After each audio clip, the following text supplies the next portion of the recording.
Hello, dear learners. Welcome to the session on your Discipline Core course B21 Easy 01 DC Microeconomics 1. And about me, I am Munir K, Assistant Professor of Economics, Sri Narayana Guru Open University, Kollam.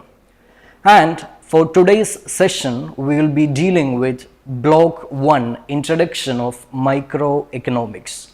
And in the Block 1, we will see in detail about Unit 1, Definitions of Economics.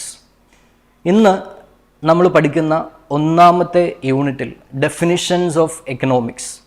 And in that particular unit നമ്മൾ കുറച്ച് different topics and with respect to the definitions of economics and micro economics എന്ന് പറയുന്ന കുറച്ച് areas ആണ് ഒന്നാമത്തെ ബ്ലോക്കിലെ ഒന്നാമത്തെ യൂണിറ്റിൽ നമ്മളിന്ന് ഡിസ്കസ് ചെയ്യുന്നത്. And that's with respect to definitions of economics like wealth definition, welfare definition, growth definition, and finally we will also discuss briefly about microeconomics. So first of all, let's begin with the concept of wealth definition. Wealth definition ennu parayunna prakhyaപിതമായ എക്കണോമിക്സിൻ്റെ ആരംഭം മുതൽ അല്ലെങ്കിൽ എക്കണോമിക്സിൻ്റെ തുടക്കം കുറിച്ചു എന്ന് പറയപ്പെടുന്ന ആ ഒരു സാമ്പ്രദായിക ഡെഫിനിഷൻ, അതാണ് വെൽത്ത് ഡെഫിനിഷൻ എന്ന് പറയുന്ന component. And if you are looking into its history, the emergence and development of economics as a subject is associated with the Scottish scholar Adam Smith. നമ്മളൊക്കെ എക്കണോമിക്സിൻ്റെ പിതാവ് എന്ന് വിശേഷിപ്പിക്കുന്നത് സ്കോട്ടിഷ് എക്കോണമിസ്റ്റായ സ്കോട്ടിഷ് സ്കോളറായ ആഡം സ്മിത്തിനെയാണ്. എല്ലാ വിഷയങ്ങൾക്കും ഒരു പിതാവുണ്ടാവും, അല്ലെ? മനുഷ്യ ഉൽപ്പത്തിക്ക് ഒരു പിതാവുണ്ട്, ആദം എന്ന് പറയുന്നത് പോലെ എക്കണോമിക്സിനും ഒരു പിതാവുണ്ട്. So that is none other than Adam Smith, the Scottish economist. And he published a book in 1776 and the name of his book is An Enquiry into the Nature and Causes of Wealth of Nations. 1776 Adam Smith publish ചെയ്ത വിശ്വവിഖ്യാതമായ പുസ്തകം, ആ പുസ്തകത്തിൻ്റെ പേരാണ് an enquiry into the nature and causes of wealth of nations. ആ പുസ്തകത്തിൻ്റെ പേര് തന്നെയാണ് എന്താണ് വെൽത്ത് ഡെഫിനിഷൻ എന്നതിനുള്ള വിവരണവും. കാരണം പുസ്തകത്തിൻ്റെ പേര് ആൻ എൻക്വയറി, അതൊരു അന്വേഷണമാണ് into the nature and causes of wealth of nations. ലോക രാജ്യങ്ങൾ എങ്ങനെ ധനം സമ്പാദിക്കുന്നു, അതിനുള്ള കാരണം എന്താണ്, അതിൻ്റെ പ്രകൃതം എന്താണ്, അതിനെക്കുറിച്ചുള്ള ഒരു അന്വേഷണം. ആ പുസ്തകത്തിൻ്റെ ടൈറ്റിൽ എന്താണോ അത് തന്നെയാണ് എക്കണോമിക്സ് എന്നാണ് വെൽത്ത് ഡെഫിനിഷൻ എന്ന് പറയുന്ന കൺസെപ്റ്റിലൂടെ ആഡം സ്മിത്ത് നമുക്ക് പഠിപ്പിക്കുന്നത്. The title of the book it self is the definition of wealth economics. And of course, as you know, Adam Smith is considered as the father of economics. His definition is also known as the classical definition or the wealth definition. Adam Smith പറഞ്ഞ ഈ ഡെഫിനിഷനെ അറിയപ്പെടുന്നത് wealth definition എന്നും classical definition എന്നും ഒക്കെ നമ്മൾ അതിനെ വിശേഷിപ്പിക്കുന്നു. പക്ഷേ ആഡം സ്മിത്ത് വിമർശനത്തിന് അതീതനായിരുന്നില്ല. He was criticized by various economists and the most prominent among them is Alfred Marshall and his followers. Adam Smith കൊണ്ടുവന്ന ഈ വെൽത്ത് ഡെഫിനിഷൻ ആൽഫ്രഡ് മാർഷലും അദ്ദേഹത്തിൻ്റെ ശേഷം വന്നിട്ടുള്ള എക്കോണമിസ്റ്റുകളും ഒക്കെ വിമർശിക്കുന്നുണ്ട്. And what they said is that according to them the classical school gave more emphasis on wealth than human beings. അവർ ഇതിനെ വിമർശിക്കപ്പെട്ടത് അല്ലെങ്കിൽ വിമർശിച്ചതിന് പ്രധാന കാരണം ആഡം സ്മിത്ത് എന്ന് പറയുന്ന എക്കണോമിക്സിൻ്റെ സാമ്പത്തിക ശാസ്ത്രത്തിൻ്റെ പിതാവ് എക്കണോമിക്സ് എന്ന് പറയുന്നത് കേവലം ധനം സമ്പാദിക്കാനും അതെങ്ങനെ സമ്പാദിക്കുന്നുവെന്നും അതെങ്ങനെ വിനിയോഗിക്കുന്നുവെന്നും മാത്രം പറയുന്ന ഒരു മേഖലയിലേക്ക് എക്കണോമിക്സിനെ ഒതുക്കി വെച്ചു. മനുഷ്യരുടെ വെൽഫെയറിനെ കുറിച്ചോ ക്ഷേമത്തെക്കുറിച്ചോ മറ്റ് മേഖലകളെക്കുറിച്ചോ ഒന്നും വെൽത്ത് ഡെഫിനിഷനിൽ എവിടെയും പരാമർശിക്കപ്പെടുന്നില്ല. അതുകൊണ്ട് തന്നെ ആഡം സ്മിത്തിൻ്റെ ഡെഫിനിഷൻ എക്കണോമിക്സിനെ പൂർണ്ണമായിട്ടും പ്രതിപാദിക്കുന്ന ഒരു ഡെഫിനിഷൻ അല്ല എന്നുള്ള ഒരു വിവരണം ആണ് മാർഷലും അദ്ദേഹത്തിൻ്റെ ഫോളോവേഴ്സും ഒക്കെ നമുക്ക് മുന്നിൽ നൽകുന്നത്. So that's about the concept of wealth definition. Okay, next we will begin with the welfare definition. So welfare definition, and it was given by none other than Alfred marshal.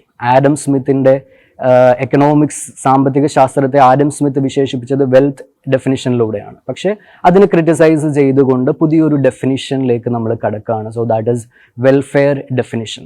ഈ വെൽഫെയർ ഡെഫിനിഷൻ കൊണ്ടുവരുന്നത് Alfred Marshall എന്ന് പറയുന്ന ഒരു സാമ്പത്തിക ശാസ്ത്രജ്ഞനാണ്.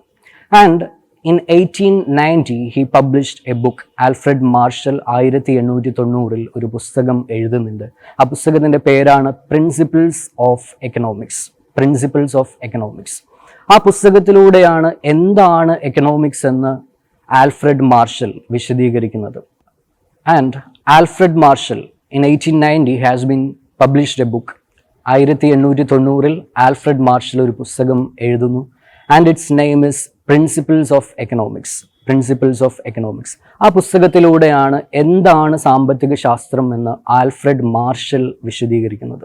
അദ്ദേഹത്തിൻ്റെ വിശദീകരണമാണ് welfare definition എന്ന പേരിൽ നമുക്ക് പഠിക്കാനുള്ളത്. And he defined economics as the study of the mankind in the ordinary business of life. It examines that part of individual and social action which is most closely connected with the attainment and the use of material requisites of well-being. ഇതാണ് Alfred marshal എക്കണോമിക്സിന് നൽകിയ നിർവചനം.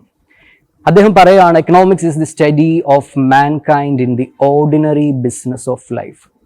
നേരത്തെ പഠിച്ച ഡെഫിനിഷനിൽ നിന്നും വ്യത്യസ്തമായിട്ട് Alfred marshal പറയുകയാണ് economics എന്ന് പറയുന്നത് കേവലം സമ്പത്തിനെ കുറിച്ച് മാത്രം പഠിക്കുന്ന ഒരു ശാസ്ത്ര മേഖലയല്ല, മറിച്ച് it is the study of mankind. മനുഷ്യവംശത്തെക്കുറിച്ച് ആകമാനം പഠിക്കുന്ന ഒരു സംഹിതയാണ് economics. And in the ordinary business of life. Ordinary business of life means നമ്മുടെ ദൈനംദിന ജീവിതത്തിൽ മനുഷ്യർ ഒരുപാട് കാര്യങ്ങൾ ചെയ്യുന്നുണ്ട് അല്ലേ. നമ്മൾ ഒരുപാട് റിസോഴ്സ് നമ്മൾ യൂസ് ചെയ്യുന്നുണ്ട്, ഒരുപാട് സാധനങ്ങൾ നമ്മൾ വാങ്ങുന്നുണ്ട്, സ്പെൻഡ് ചെയ്യുന്നുണ്ട്. അപ്പോൾ നമ്മുടെ ഒരു ശരാശരി മനുഷ്യൻ്റെ, ഓർഡിനറി മനുഷ്യനെ കുറിച്ചിട്ടുള്ള പൊതുവായ കാര്യങ്ങളാണ് എക്കണോമിക്സിൽ പഠിക്കുന്നത്. It examines that part of individual and social action. മനുഷ്യൻ്റെ പ്രവർത്തനങ്ങളും അവൻ്റെ സാമൂഹിക പ്രവർത്തനങ്ങളും ശൈലികളും ഒക്കെ എക്കണോമിക്സിൻ്റെ ഭാഗമാണ്, എക്കണോമിക്സിൻ്റെ പഠന വിഷയമാണ് എന്ന് ആൽഫ്രഡ് മാർഷൽ സമർത്ഥിക്കുന്നു. And it is most closely connected with the attainment and the use of material requisites of well being.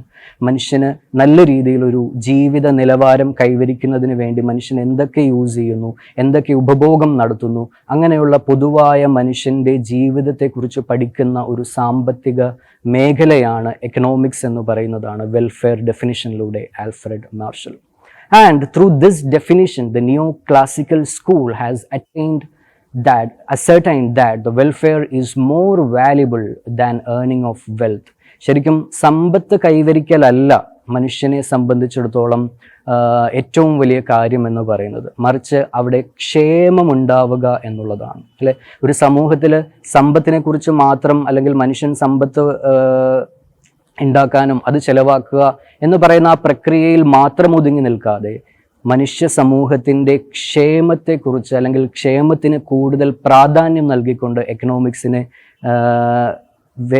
വേറിട്ട് അവതരിപ്പിച്ച എക്കോണമിസ്റ്റാണ് Alfred Marshall. And the welfare definition was criticised by professor Lionel Robbins. ഈ Alfred മാർഷലിൻ്റെ welfare ഡെഫിനിഷനും വിമർശനത്തിന് അതീതമായിരുന്നില്ല. Lionel Robbins എന്ന് പറയുന്ന എക്കോണമിസ്റ്റ് ആൽഫ്രഡ് മാർഷലിൻ്റെ വെൽഫെയർ ഡെഫിനിഷനെ രൂക്ഷമായിട്ട് വിമർശിക്കുന്നുണ്ട്. Now let's discuss the growth definition of economics. സാമ്പത്തിക ശാസ്ത്രത്തിലെ ഗ്രോത്ത് ഡെഫിനിഷനാണ് നമ്മുടെ സിലബസിൽ നമുക്ക് അടുത്തതായിട്ട് പഠിക്കാനുള്ളത്.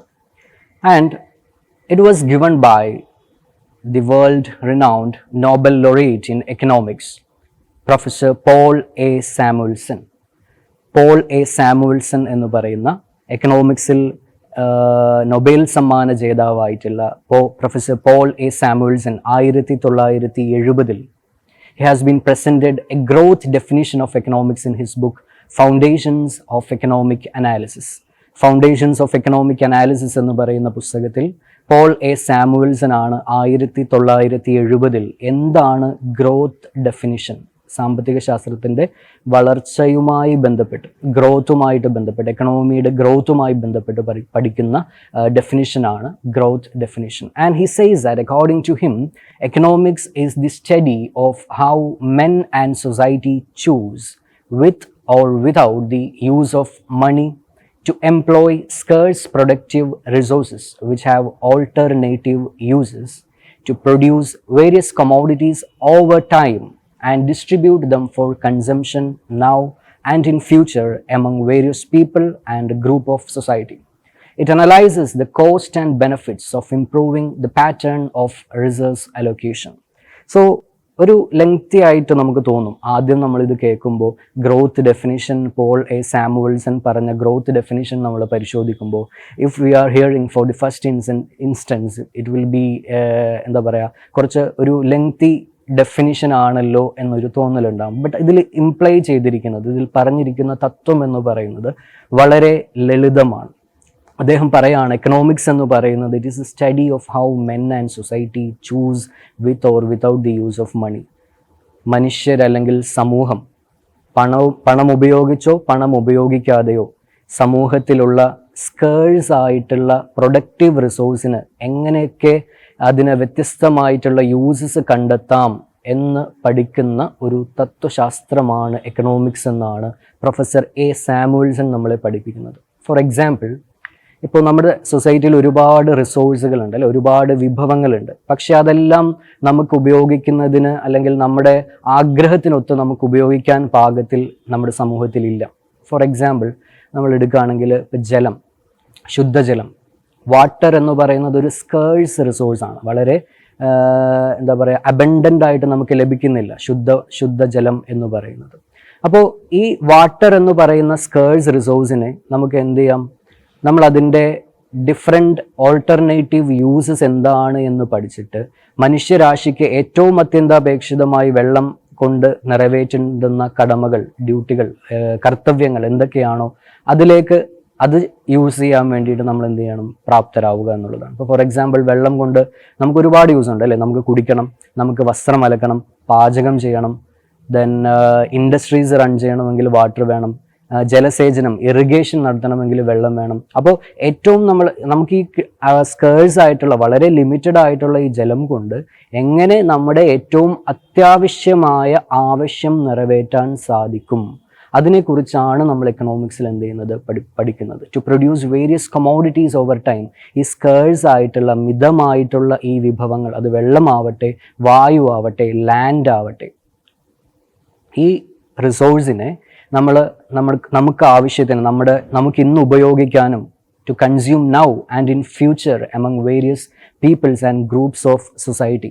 സമൂഹത്തിൽ ഇന്നും വരാനിരിക്കുന്ന ഒരു തലമുറയിലേക്കും നമ്മുടെ ലോകത്തുള്ള വിഭവങ്ങൾ ഉപയോഗിക്കാൻ, സ്കേഴ്സ് ആയിട്ടുള്ള റിസോഴ്സ് ഉപയോഗിക്കാൻ മനുഷ്യനെ പഠിപ്പിക്കുന്ന അല്ലെങ്കിൽ അത് സംബന്ധിച്ച വിഷയങ്ങൾ പഠിക്കുന്ന ഒരു പ്രതിപാദന മേഖലയാണ് സാമ്പത്തിക ശാസ്ത്രം എന്നാണ് പ്രൊഫസർ പോൾ എ സാമുവൽസൺ 1970 അദ്ദേഹത്തിൻ്റെ ഗ്രോത്ത് ഡെഫിനിഷനിലൂടെ എക്കണോമിക്സിനെ നിർവചിച്ചത്.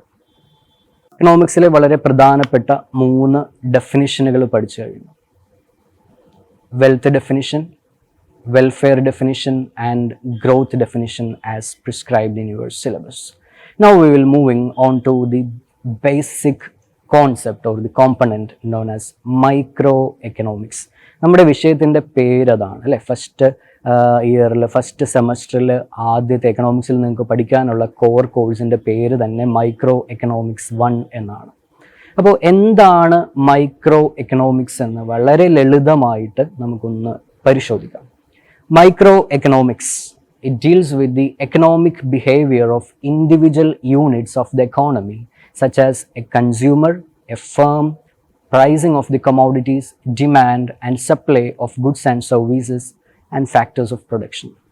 അപ്പോൾ മൈക്രോ എക്കണോമിക്സ് എന്ന് പറയുന്നത് സമ്പദ് വ്യവസ്ഥിതിയിലെ ഇൻഡിവിജ്വൽ എക്കണോമിക് യൂണിറ്റ്സിനെ കുറിച്ച് പഠിക്കുന്ന ഒരു വിഷയമാണ്. സാമ്പത്തിക ശാസ്ത്രം എന്ന് പറയുന്നത് വലിയൊരു മേഖലയാണ്. അതിൽ നമ്മൾ മൈക്രോ എക്കണോമിക്സ് ഉണ്ട്, മാക്രോ എക്കണോമിക്സ് ഉണ്ട്, ഡെവലപ്മെൻറ്റൽ എക്കണോമിക്സ് ഉണ്ട്, ഇൻ്റർനാഷണൽ എക്കണോമിക്സ് ഉണ്ട്, ബാങ്കിങ് ഉണ്ട്, മാത്തമാറ്റിക്കൽ എക്കണോമിക്സ് ഉണ്ട്. അപ്പോൾ വ്യത്യസ്തമായ വിഷയങ്ങൾ കൈകാര്യം ചെയ്യുന്ന വലിയൊരു മേഖലയാണ് എക്കണോമിക്സ് എന്ന് പറയുന്നത്. അപ്പോൾ അതിലെ ഒരു ചെറിയൊരു കോമ്പണൻ്റ് ആണ് ഈ മൈക്രോ എക്കണോമിക്സ്. ഈ മൈക്രോ എക്കണോമിക്സിൽ നമ്മൾ പഠിക്കുന്നത് deals with the economic behaviour of individual units of the economy. ഒരു സമ്പദ് വ്യവസ്ഥിതിയിലെ വ്യക്തിഗത യൂണിറ്റുകളെ കുറിച്ച് പഠിക്കുന്ന മേഖലയാണ് മൈക്രോ എക്കണോമിക്സ് എന്ന് പറയുന്നത്. അപ്പോൾ ഇപ്പോൾ ഇന്ത്യ എന്ന് പറയുന്ന സമ്പദ് വ്യവസ്ഥിതി, അപ്പോൾ ഇന്ത്യയുടെ സമ്പദ് വ്യവസ്ഥിതിയെ മൊത്തത്തെക്കുറിച്ച് മൈക്രോ എക്കണോമിക്സിൽ പഠിക്കില്ല.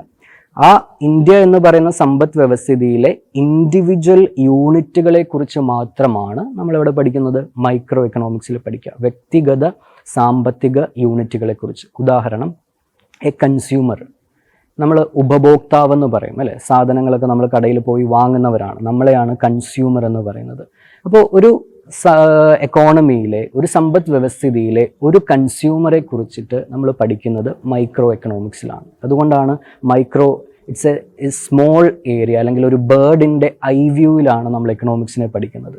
അപ്പോൾ ഒരു കൺസ്യൂമറെ കുറിച്ച്, അല്ലെങ്കിൽ ഒരു ഫേം എന്ന് പറഞ്ഞാൽ ഒരു ബിസിനസ് നടത്തുന്ന അല്ലെങ്കിൽ ഒരു സംരംഭത്തെ കുറിച്ചിട്ട്, അല്ലെങ്കിൽ പ്രൈസിങ് ഓഫ് കൊമോഡിറ്റീസ്, സാധനത്തിൻ്റെ വില എങ്ങനെ നിശ്ചയിക്കപ്പെടുന്നു, ഡിമാൻഡ്, ചോദനം, then supply of goods and services, സാധനങ്ങളും സേവനങ്ങളൊക്കെ എങ്ങനെ സപ്ലൈ ചെയ്യുന്നു, ഫാക്ടേഴ്സ് ഓഫ് പ്രൊഡക്ഷൻ, ഉൽപാദന ഘടകങ്ങൾ എന്തൊക്കെയാണ്, ലാൻഡ്, ലേബർ, ക്യാപിറ്റൽ, ഓർഗനൈസേഷൻ. ഇങ്ങനെ സമ്പദ് വ്യവസ്ഥിതിയിലെ ഇൻഡിവിജ്വൽ എക്കണോമിക് യൂണിറ്റ്സിനെ കുറിച്ച് പഠിക്കുന്ന സാമ്പത്തിക ശാസ്ത്രത്തിലെ ഒരു വിഷയമാണ് മൈക്രോ എക്കണോമിക്സ് എന്ന് പറയുന്നത്. It deals with the economic behaviour of individual units of the economy.